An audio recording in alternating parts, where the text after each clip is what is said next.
अंशु जी, देखिए हमारे राष्ट्रीय प्रवक्ता ने भी कहा कि इस मुलाकात का हम स्वागत करते हैं और ये एक पारंपरिक है, सांस्कृतिक है, होना चाहिए।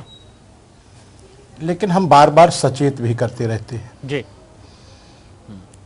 क्योंकि जो अभी हमारे एक और पैनलिस्ट ने कहा कि पाकिस्तान एक ऐसा घड़ा है जिसमें विश्वास का ऐसा छेद है कि कितनी भी कोशिश लगातार हम आज़ादी के बाद से लगातार कर रहे हैं।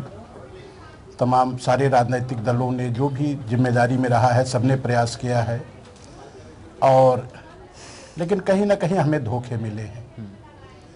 वाजपेयी जी ने भी प्रयास किया, मोदी जी भी प्रयास कर रहे हैं, लेकिन प्रयासों के पीछे हमें अपने आंतरिक सुरक्षा में अलर्ट रहने की भी आवश्यकता है। क्योंकि जैसे ही आपने देखा कि वाजपेयी जी ने नवाज शरीफ से मुलाकात की, सेना ने कारगिल में हमारे देश का क्या हाल बनाया था। बिल्कुल। सौभाग्य से बोफोर्स तोपें थीं, अमेरिका का मदद था और पाकिस्तान की सेना को पीछे हटना पड़ा।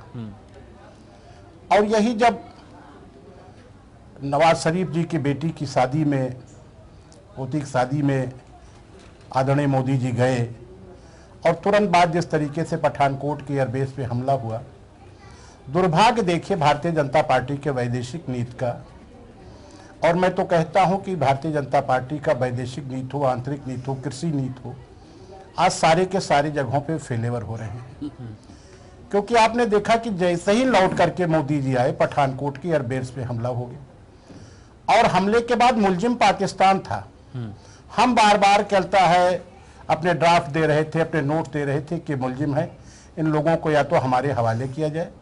लेकिन वही मुलजिम दरोगा बन के आए और पठानकोट के एयरबेस पे जो हमारी तमाम सीक्रेट जगह थी वहाँ पे उन्होंने इंक्वायरी की और सेना के लोग आए, जो सेना की उनकी इंटेलिजेंट एजेंसी है, इंटेलिजेंस की, वो आई।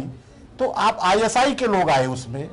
और इस तरीके से अगर हम अपने चीज़ों को नहीं देख के रखेंगे, और आज मैं देख रहा था कि ठीक है हालचाल पूछना चाहिए था और बातचीत का दरवाज़ा हम कभी नहीं कहते कि अभी बंद करना चाहिए, लेकिन जो बॉडी लैंग्वेज था प्रधानमंत्री जी का, मैं देख रहा था आपके विजुअल में, ऐसा लग रहा था कि कितनी गहरी मित्रता हो दोनों में। उस बॉडी लैंग्वेज पे प्रश्न लगा रहा हूँ कि एक तरफ हमें धोखा मिल रहा हो, भारत के जवानों के ऊपर हमले हो रहे हों, उनके सर काटे जा रहे हों, और इस तरीके से कि जैसे लग रहा था कि राम और भरत मिल रहे हों, इस तरीके से मैं महसूस करता हूँ। वैसे